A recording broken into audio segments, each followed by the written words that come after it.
So it's a great privilege to invite our next speakers up to the program, up to the podium, and we're incredibly thankful that the Secretary of Labor and Workforce Development for the Commonwealth of Massachusetts, Rosalin Acosta, a longtime supporter of the life science industry, of higher education, of everything we need here in our sector, has agreed to join us today to moderate the next session. And joining her will be Emily Greenhagen, the head of development for Gingko Bioworks, an innovative company headquartered right in Boston. And I'm going to allow her to tell you more about that because it is really pretty cool. And she can do it much better justice than I. And also Alicia Sasser Modestino, associate professor at the School of Public Policy and Urban Affairs, Department of Economics, research director at the Dukakis Center of Urban and Regional Policy at Northeastern University, and a brilliant economist. The three of them are going to share from their respective perspectives what are some of the best practices for accessing this incredibly difficult labor market. So thank you very much.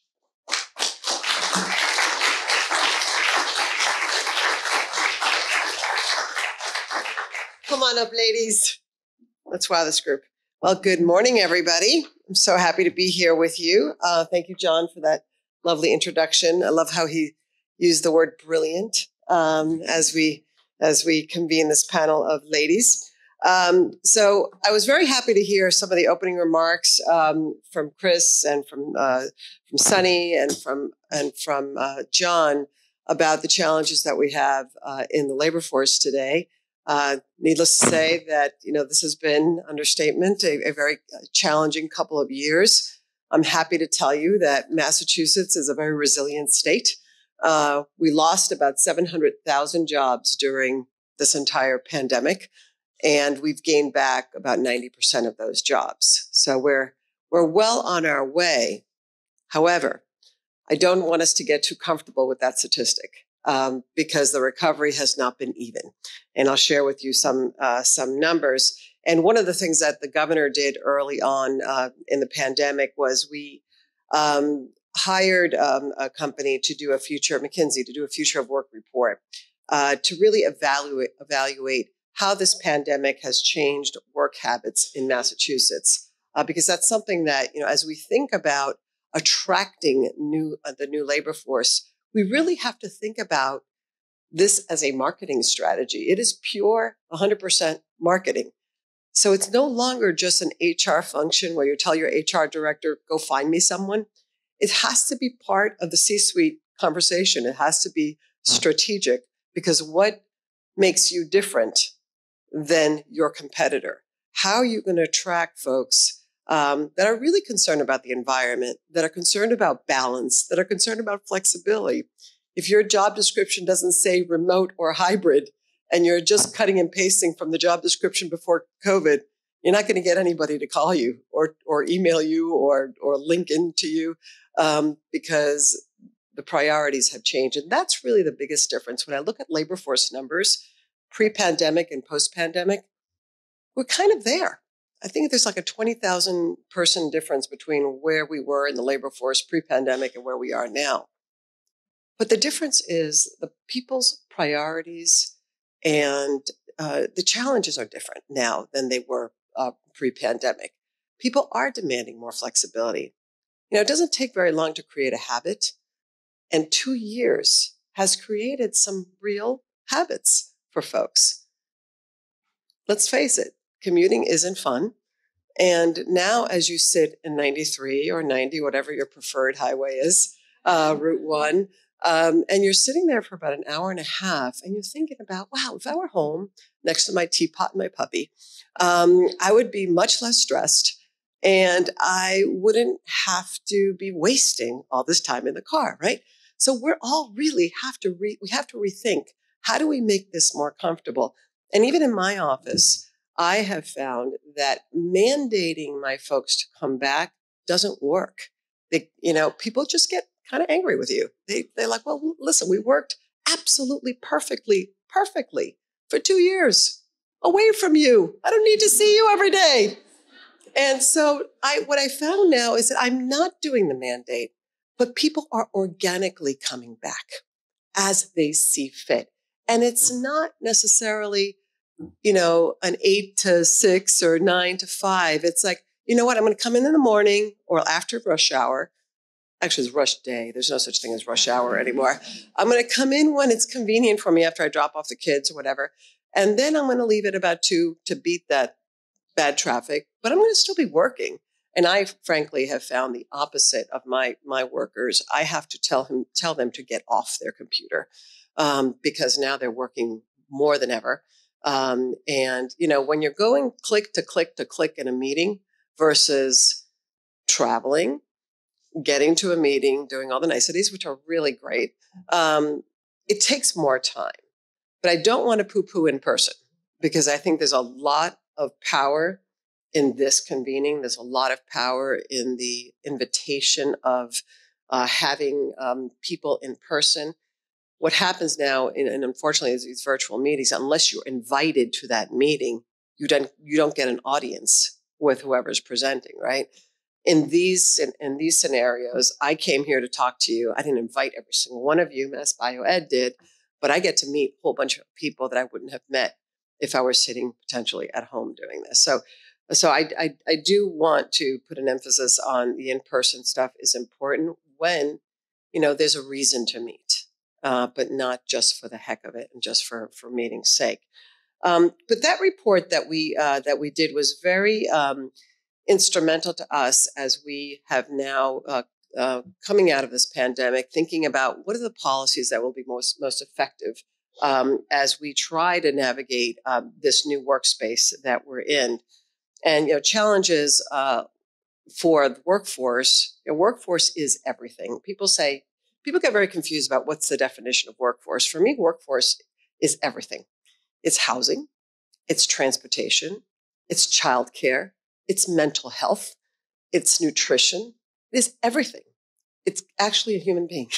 So when we're thinking about workforce development and what it takes to not just attract, but more importantly, and very importantly, or just as importantly, retain your employee base, what do you need to do and what do you need to do differently now post-pandemic? Because people are looking for different supports. And we cannot ignore the devastation of the isolation that this pandemic has caused, especially with our children. And I'm so happy to hear that there are educators here, and we're at Framingham State University, wonderful institution. But we have to care about that, and we have to pay attention to that.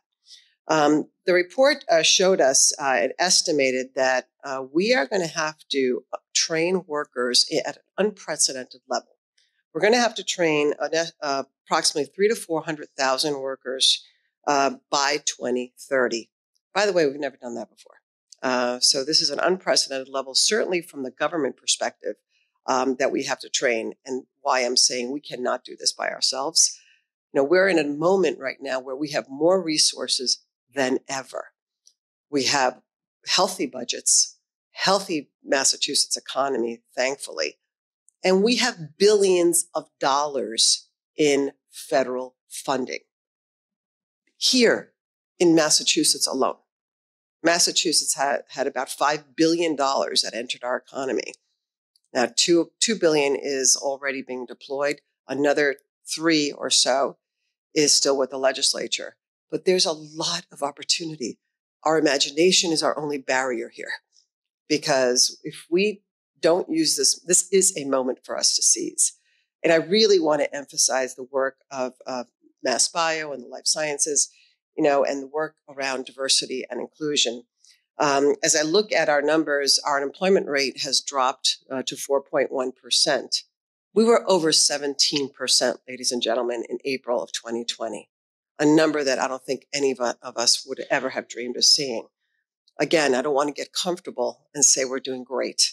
4.1% is great, but when I look at Hispanics, it's 8%. When I look at Blacks, it's 6.5%, compared to whites at 4.4%. So those numbers are not great. And we have a fabulous opportunity now to bridge some of those skills gaps. And that's really the biggest challenge before us. We have about 220,000 job openings right now in Massachusetts. We've got about 150,000 people that are unemployed.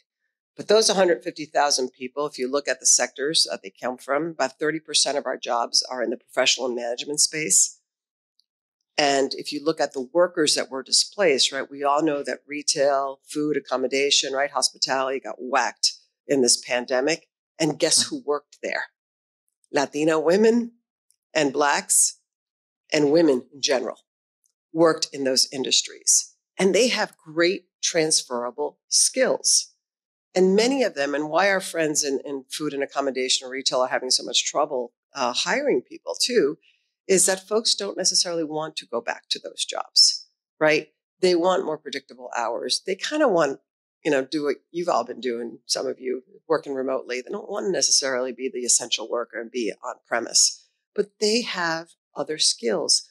And think about immigrants. Think about folks that have come to this country that have the ability to work and have their working papers, but were engineers in their country, and now they're sweeping floors. Because nobody's given them a chance, right? And they need ESOL. And some of them need adult basic education. So these wraparound services, as we think about workforce, are going to be really important. And we cannot do that by ourselves in government. We definitely need industry, and we definitely need our educators. So the hardest part about all of these resources that we're talking about, and in workforce alone, just from federal money, I have about $240 million to spend.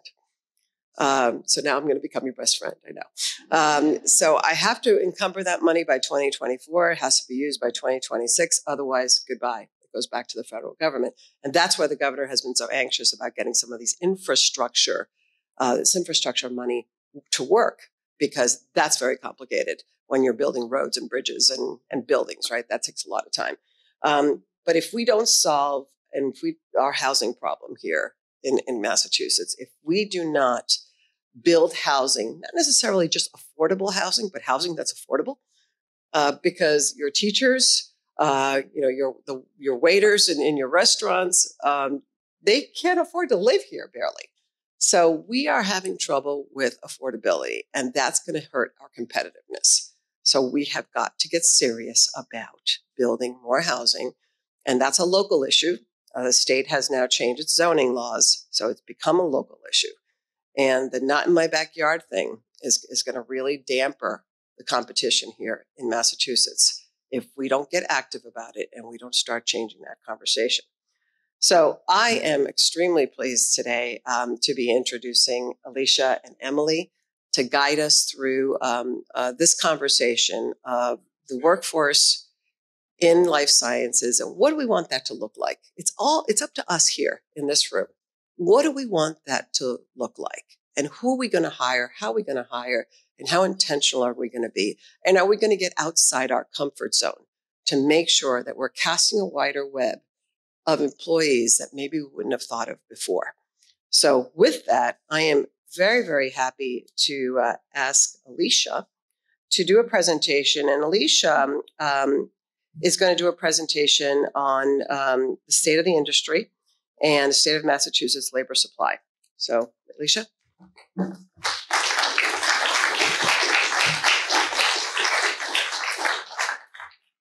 Always a pleasure to be speaking with Secretary Acosta. And I'm just going to say I'm loving the whole panel that we have going here with these three excellent women together. I'm going to give more of the macro perspective of what's going on at the national, the state, and the industry level in terms of workforce. And then hopefully I'm going to tee up that foundation for you and then pass it on to Emily, who's really going to talk more in depth about, really brilliant example of industry stepping up and trying to bridge this gap that we're all talking about right now. But I just wanted to also say that I'm very delighted. Let's see if I can get this to advance. There we go. To be speaking, not just because I'm a labor economist and I do all things workforce, but also more recently as part of the team at Northeastern that led a Build Back Better Regional Challenge Grant for the Commonwealth, and actually across New England to be building the biopharma workforce and especially to be creating a workforce that's more inclusive. And so that other communities that Secretary Acosta was talking about can share in that economic prosperity that we've seen in slide after slide after slide already. So I'm going to start with this picture. I could have picked any economic measure that you want to show that we are in a historically tight labor market. So I could have shown you employment growth or low unemployment rates. I chose here to show you job opening rates and specifically by industry to show that strength. And I wanted to show you that we are literally off the chart. Okay, so we started collecting this kind of data back in 2007 with the job openings and labor turnover survey.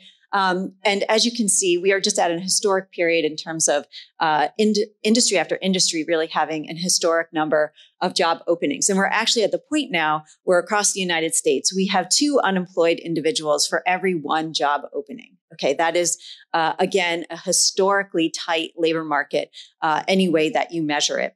And I selected these several industries here. These are from last week's job report. Specifically because they are adjacent to the life sciences and sort of underscores the point that John was making earlier about, it's not just where you measure it in the life sciences, which are mostly in the professional, scientific, and technical services industries, but also these adjacent industries as well. And so, for example, one reason why Massachusetts lagged behind the rest of the nation initially in terms of coming out of the pandemic for workforce was exactly because the industries that we typically rely on, so the eds and meds that you saw in that chart that he showed you that had severe declines in employment, those are our key industries. And what did we do during the pandemic? We shut them down. So that is one of the reasons why there was a question earlier, why did we see employment lagging even in the biopharma sector in those industries? Because at Northeastern University, we shut down every science lab, right? We sent our students home, we sent our faculty home, and all of a sudden the provost was like, oh my gosh, people in the life sciences actually have grants and research, like, because we kept going, right? Because we could work from home. So that a lot of that got shut down. In the hospital sector, same thing, right? We needed all of our resources to be deployed to COVID. And so a lot of that research got shut down, and we're still climbing out of that. But the other parts of the industry in biopharma, right, are actually what got us out of the pandemic, and those could keep going, right, with lots of safety protocols and things like that in place. But one of the reasons why I wanted to highlight that is because we lost a lot of jobs in healthcare, and actually there's still 3,000 individuals who are unemployed from the healthcare industry. So while there's a lot of mismatch in terms of, who is unemployed right now and where the job openings are, there are some very adjacent low-hanging fruit in terms of workers who are coming from other industries who do have skills that are quite transferable. So you don't have to woo them away from another competitor in the life sciences, right? You can recruit them from these adjacent industries, but you do have to give them training, right? We are in a moment in time here where we have this great opportunity to be able to provide training, whether it's a certification or it's some kind of job experience in an apprenticeship or whatever it might be, to transfer those skills from, say, a healthcare worker into the life sciences industry. But not everyone is benefiting equally from this strong labor market. And that was a point that Secretary Acosta made with these statistics that are actually showing there's wide disparities across racial and ethnic groups.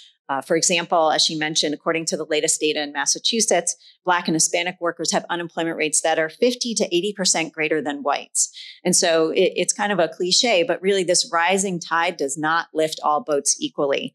And entire communities of color have been left behind in this recovery, like they've been left behind in previous ones. So if you look at unemployment rates by city and town in Massachusetts, in places like Brockton, Lawrence, Springfield, they're nearly or even more than twice as high as the unemployment rate for the statewide average. And these are low and moderate income communities that were once home to leather and textile manufacturing. They offered residents, particularly immigrants, as Secretary Acosta was mentioning, good jobs and a gateway to the American dream, right? Hence the name gateway cities. These are all gateway cities in our state. And they have often, over the past several decades, lacked the resources or the capacity to rebuild and reposition themselves in the economy. And so they've been left behind when other parts of the state have been booming, like in Boston and Cambridge. And since the pandemic began, there's been a recognition among policymakers, workforce development leaders, that we really need to build back better in these areas. We cannot leave them behind any longer. And in fact, they actually have a lot of key assets that we need right now. They have infrastructure, they have warehouses, they have transportation, and they have an available and ready workforce that we can put to work right now. And so given this landscape, what should educators and industry leaders know to position their organizations in terms of workforce development over the next 3 to 5 years and beyond? So when I was asked this question by John to set this talk up, I really thought more of a SWOT analysis, right? What are the strengths, weaknesses, opportunities, and threats that the industry can bring to this question? So in terms of industry strengths, it's a pretty obvious one. You guys have really stable, high-paying jobs, even better than healthcare in some regards, right? Because there's lots of jobs in healthcare that are fairly low-paying at the entry level. You guys have tremendous earning power here that we, as workforce development experts, would love to tap into. And so this is a table that was put together by the Boston Planning and Development Agency, some of my friends here in the audience.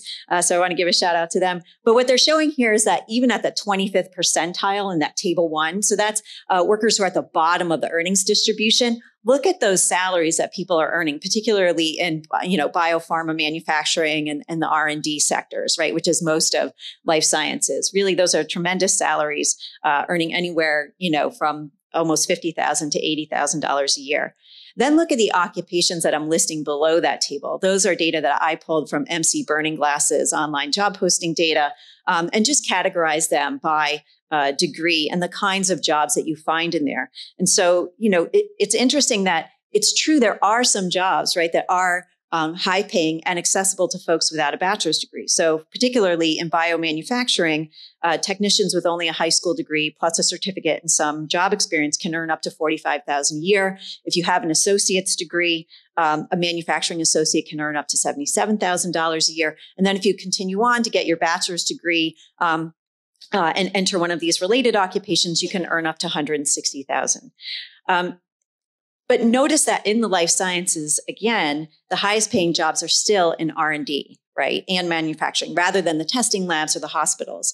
And in fact, we're going to drill down a little bit further to see who is actually able to access those jobs, right? So its greatest strength in some ways is also your greatest weakness, right? So you have particularly an over-reliance on highly educated workers. On the one hand, you might say, well, what's the big deal? Like, this is just great, right? We have a highly educated workforce.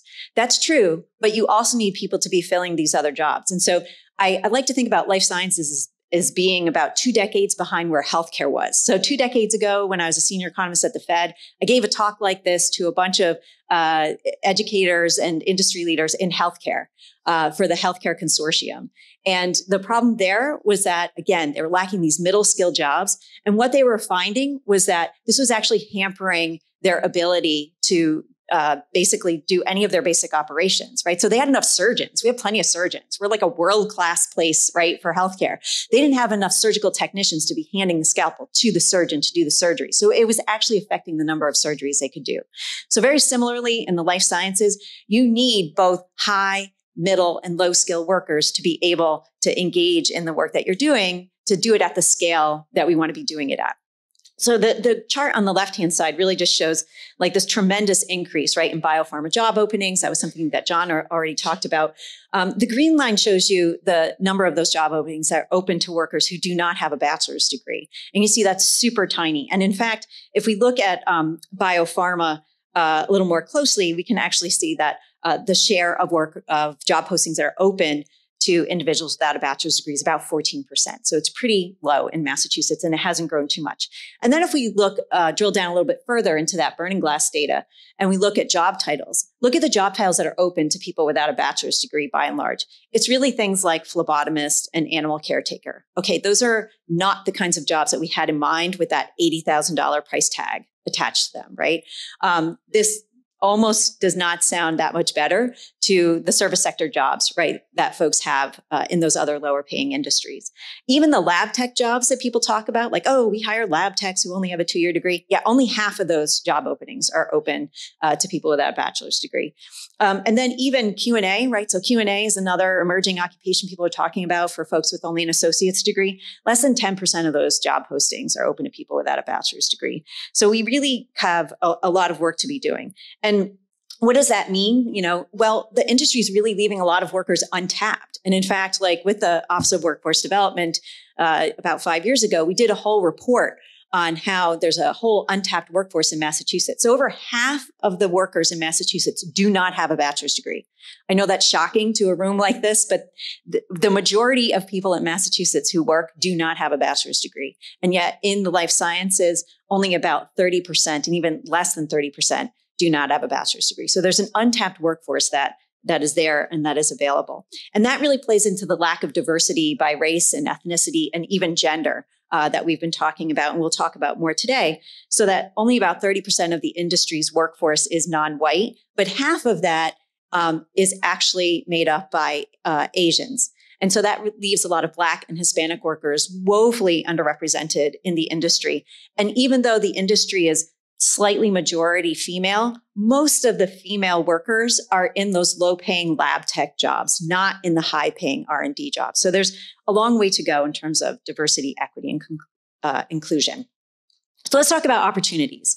So I think there's a huge opportunity to be expanding the workforce beyond R&D. We're already seeing that with some of the lab space that's being built and that's coming online. That's for manufacturing, not just for R&D.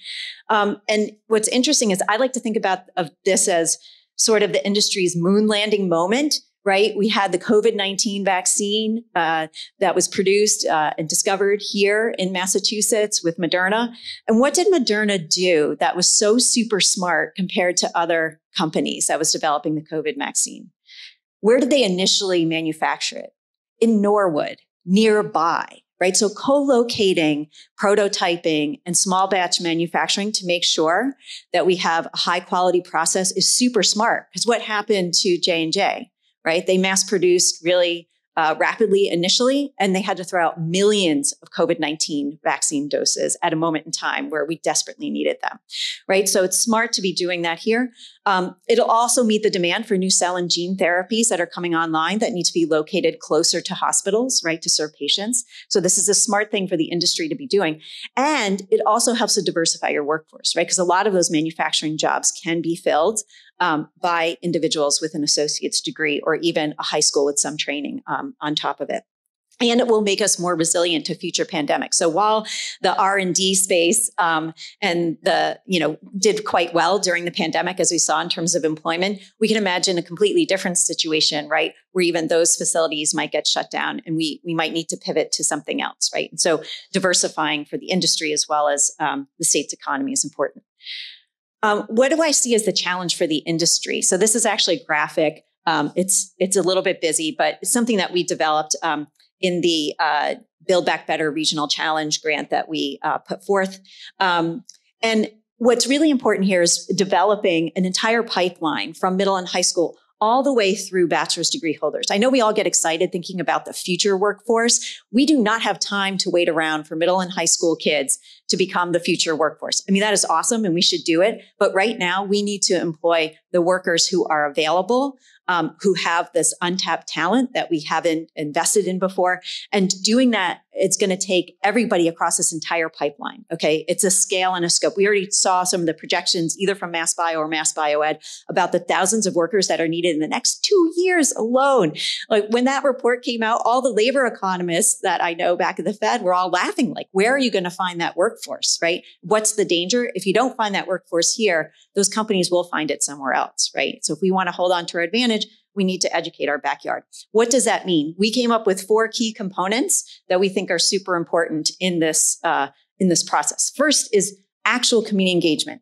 Career awareness is nice, but meeting workers where they are is way more effective, right? And so we need actually going and sourcing candidates through programs like Just to Start, the one that I highlighted here, right? That has a 9-month training program that includes all sorts of wraparound supports for individuals to get them into those entry-level jobs. It means providing on and off ramps for folks, okay? So these are not sort of your traditional kinds of students who are going to be able to go straight through a 2-year or a 4-year degree program and into a job and have a career, right? They have lots of different challenges, whether it's childcare, transportation, finances, whatever it might be, that's going to derail them. And so you need to provide them ways that they can jump on and off this career pipeline. The other thing that we need to do, my boxes are going out of order here, is that we really need to create credentials that are actually stackable. Okay, we talk about stackable credentials all the time, and it's really rare that actually one program feeds into another. I mean, it's a lot of work to create those articulation agreements between institutions and stuff, but you have to do it because you have to make it seamless for those folks to go from getting, some kind of credential, whether it's a micro credential or an associate's degree, into a bachelor's degree program and beyond, right? So we have some great examples of this. So this entire figure that we put together was to prove to EDA, we have the proven models to do this. We just need to bring them to scale, right? So we have great models at WPI. We have the A2M program at Northeastern. We have other kinds of programs that are going on all the way across the pipeline. The third thing we need is experiential learning. And I don't just say that because I come from Northeastern and co-op is in my blood. I say that because in industries in STEM, the technology changes so rapidly that community colleges have this crazy challenge. Well, by the time they stand up a program, get it accredited, fill it with equipment or whatever it is, the industry's moved on, right? And then they look like they're out of touch. And yet they don't have infinite resources to be doing this again and again. The experiential learning creates this feedback loop from you guys in the industry to be able to tell community colleges exactly what they need, or even help fund directly some of the things that they might need, and vice versa, right? Then they are going to produce the graduates that will plug right into your jobs. And then finally, as Secretary Acosta was talking about, we really got to remove the barriers. If you think you're going to move the needle on diversity, equity, and inclusion, you have to really meet workers where they're at. And so that means embedding these kinds of wraparound services inside workforce development programs, inside your apprenticeship programs. And we have great proven models of doing that here in Massachusetts, for example, with JVS, right? Providing English language services in the context of the job. They're not going to wait a year while they teach you English to get you a job. They're going to get you a job, teach you the English you need on the job, and then they're going to keep building on that going forward. And then last, I would be remiss if I didn't mention this, but one solution we can think about, right, is this coalition building, right, to grow and to link the pipeline. And so Jared O'Clair, so my counterpart at Northeastern, who's leading this BioConnects initiative, we're pretty committed. Like if we get EDA funding or not, we think we should be doing this. And pretty much everybody in that graphic that we talked about and everyone who's our partner thinks we should be doing this too. So, one solution is to really build this coalition, build this ecosystem that can link the pipeline. We have this once in a lifetime investment in workforce development. She's got $240 million to spend, people. Do not leave that on the table. She is my best friend right now.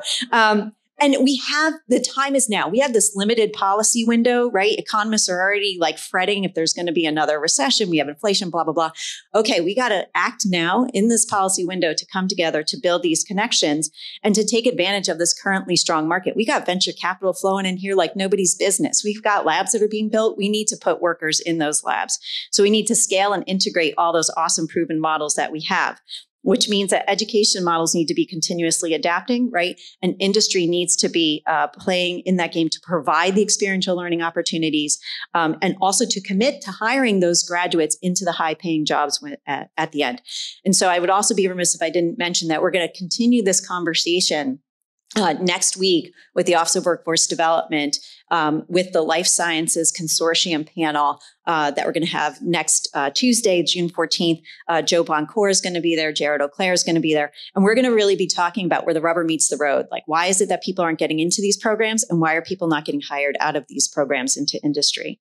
So I think building such a coalition will create this virtuous cycle of sector-based training and job placement where programs and employers can work together to adapt content and to evaluate and to address these current needs of the industry through this continuous evaluation and iteration. And so as an example of that, I'm going to pass this on to Emily, and she can show you how this actually works in practice instead of just these brainy ideas that I've been talking about.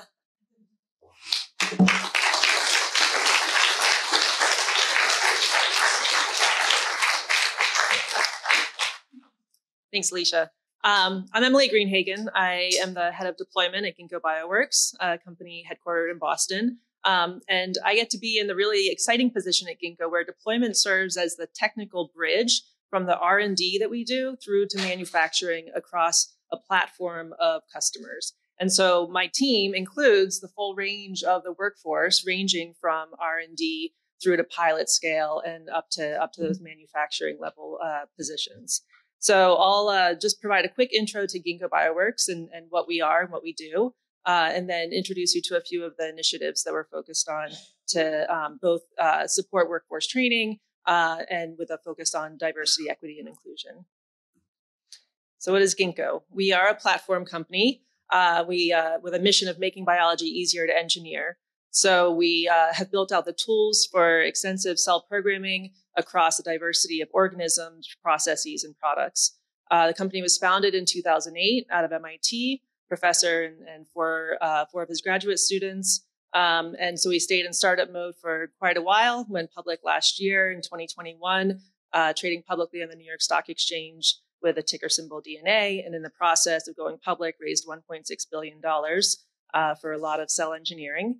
Like I said, we're headquartered in Boston. We have some labs in Cambridge. We also have labs in Emeryville out in California and in the Netherlands. So what is it that we do? We use a lot of automation, a lot of disposable high throughput technology to engineer microbes for pretty much any application you can imagine. So we have fully automated experimental workflows in our foundry. We have in-house DNA design, synthesis, assembly and editing, massively high throughput strain engineering and testing. And my personal area of expertise is in fermentation. So I love our high throughput fermentation capabilities, using automation to really accelerate the rate of fermentation process development. We pair that with our code base, which is our accumulated knowledge in the bioengineering. We have multiple proprietary chassis strains, promoters and cellular components, and billions of DNA and protein sequences across a comprehensive database. And so we pair our high throughput engineering capabilities with our code base, of course, with our people. And so that's why we're here today to talk about what the state and industry, government, and academia can do to support training of that workforce.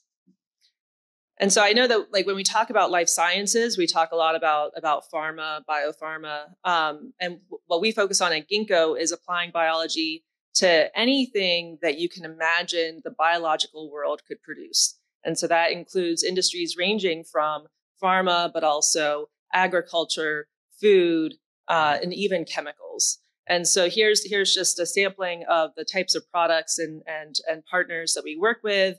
Animal products, so think of plant-based food replacements and those animal proteins like hemoglobin that you can add to burgers, and milk replacements. We have plant bioactives, flavors and fragrances, microbiome work in our partnership with Synlogic, oligosaccharides. So we've recognized recently that infant formula is lacking in the human milk oligosaccharides, a very important component for development of the gut microbiome of infants. So we work with a number of companies to develop processes to produce those human milk oligosaccharides via fermentation.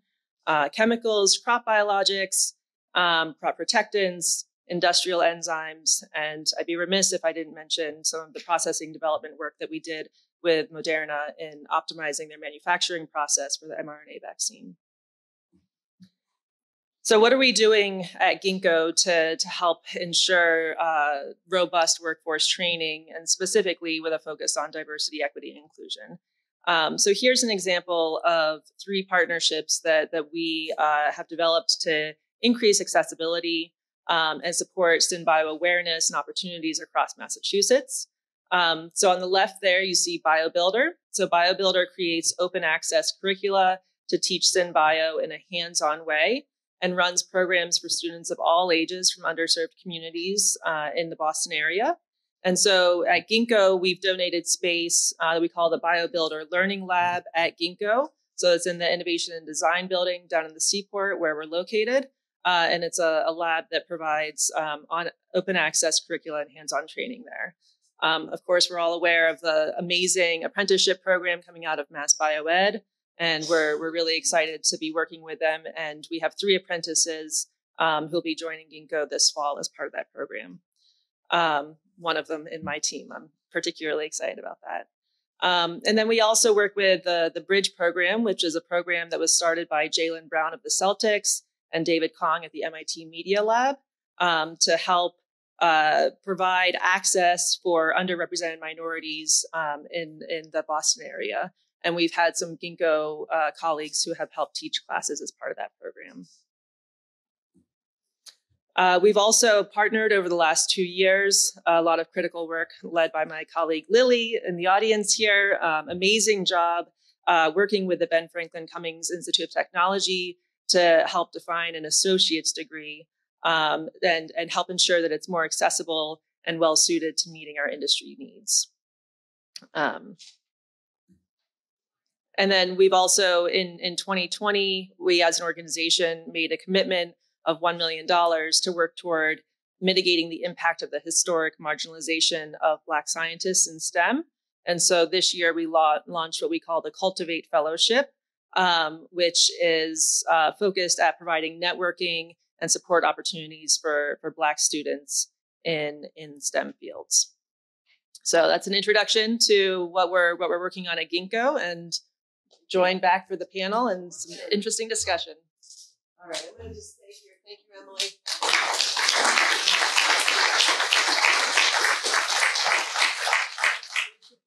Here, and so not being a scientist myself, just, political science major, but not science. You lost me a little bit with some of those words, but that's okay. That's okay. I'm sure that most of you understood. So let's chat a little bit. Let's get a little more in depth about what we're trying to do here with the industry. So Alicia, I'm going to start with you. And based on the projections that we've heard about, the industry will have an enormous number of jobs to fill, as you said, in the next few years. Where do you think those workers are going to come from? And how can we bring our current workforce system to scale to meet that demand? Yeah, that is the $64,000 question that we're all wrestling with. And I think, the key points that keep coming up is that we can't just do it based on your advanced degree, Ph.D. folks alone, right? And so a lot of what I was talking about in terms of the parallels with the healthcare industry, I think are particularly helpful, where there are a lot of technician jobs in the job posting data that say associate's degree required, bachelor's degree preferred. It's that second sentence that just keeps shooting you guys in the foot in some ways, because once you put bachelor degree preferred, then it really shifts the lens of who you're looking for in terms of hiring. So I think there's some really granular things that we need to look at in terms of hiring practices within industry to be more inclusive, because you're really screening out not just the diversity in terms of education, but then you're screening out a lot of diversity in terms of race, ethnicity, et cetera. And then you're screening out a lot of diversity in terms of thinking, right? So there's lots of great ideas that come from all different kinds of places. And we've seen that in lots of research. And so I think, part of the focus from this point on, we know that industry partnerships are important and things like that. And we're working to build those parts of the pipeline.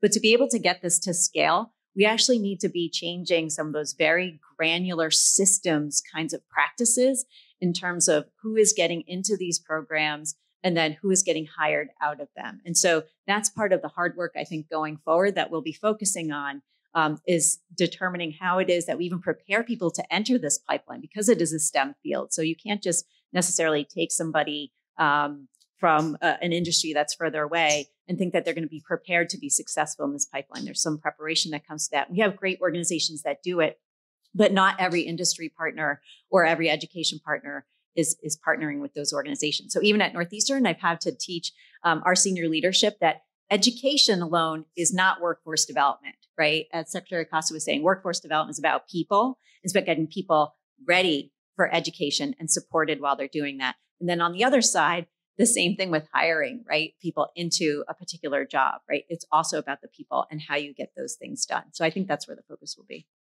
Thank you, Alicia. And I think, the emphasis that we all put on the fact that, 50% of our workforce, Massachusetts, we're all wicked smart here, right? We all know that 50% of our workforce has a BA, but 50% doesn't.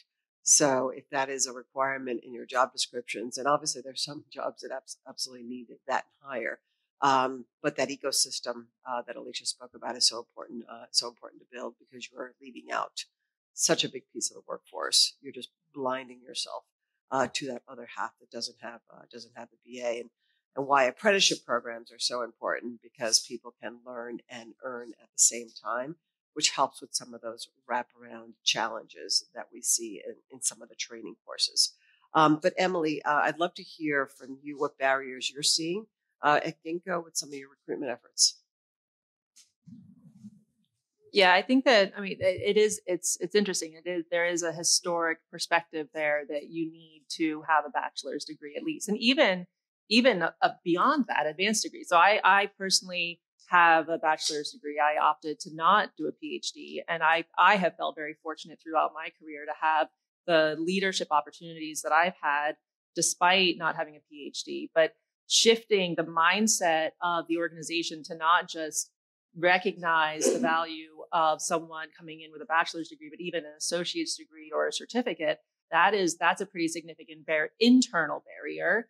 And then looking out, I mean, yeah, there were lots of numbers that were shared around the 2 people for every 1 job and the competition that's going on there. So there's definitely a lot of competition for the established, trained, experienced workforce. And so at Gingko, we've started to shift toward recognizing that it's in our interest, and it's in the industry's interest to support more robust training for new entrants into the workforce. And what do those training programs look like internally, and how do they compare to potentially some outside? What are you guys doing for training folks? Yeah, so we historically had a program that was viewed sort of as an extended internship for students fresh out of their bachelor's degree. So it was a 1-year onboarding program that involved a lot of mentorship, hands-on training, really like an apprenticeship program. And that's I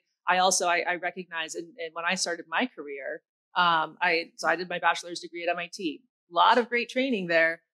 I didn't get the hands-on training that I needed for my job, and I viewed those first 2 years of my job as potentially more valuable for my career in the hands-on training that I received, the mentorship that I received from my mentor as being really impactful. And so ensuring that we have those paired relationships, and really excited about the apprenticeship program with Mass Bioed and formalizing that and opening that opportunity beyond students coming out with their bachelor's degrees to the underemployed and unemployed in the state. I'm really excited about that.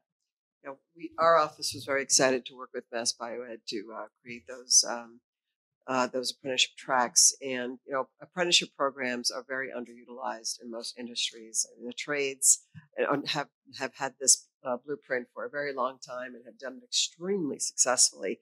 And a few years ago, we embarked on a strategy to expand our apprenticeship strategy to other industries in finance and in healthcare and IT and manufacturing, et cetera.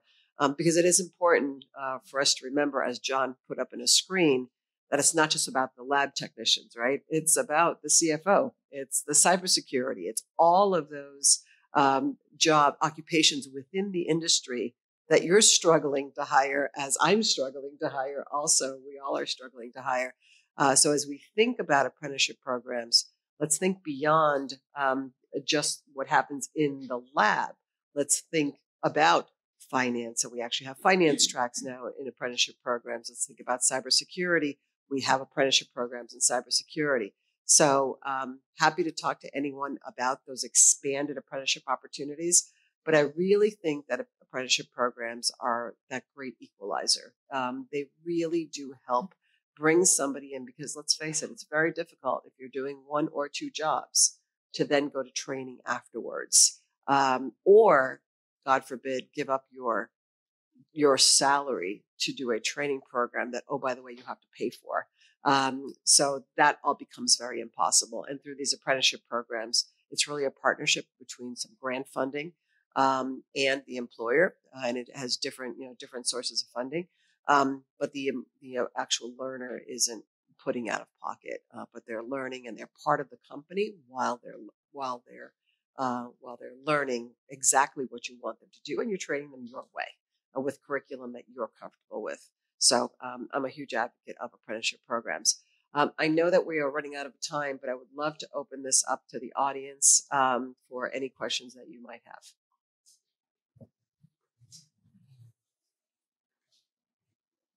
Question in the back. think, is there a microphone floating around? Unless you have a very loud projecting voice. Hi, thank you. Hi, so my name is Kirsten. I'm head of HR at Prometrica.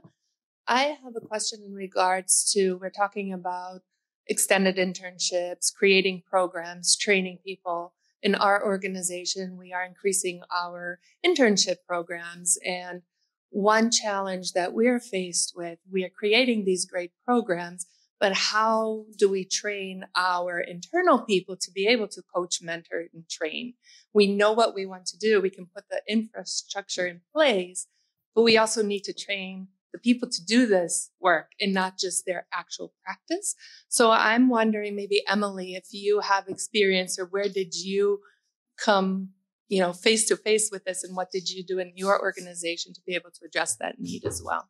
Yeah, no, it's a great question, and it's a very real need, I would say. I think that there's oftentimes an industry an assumption that if someone is a great person in the lab, that's somehow going to naturally bleed over into their people management.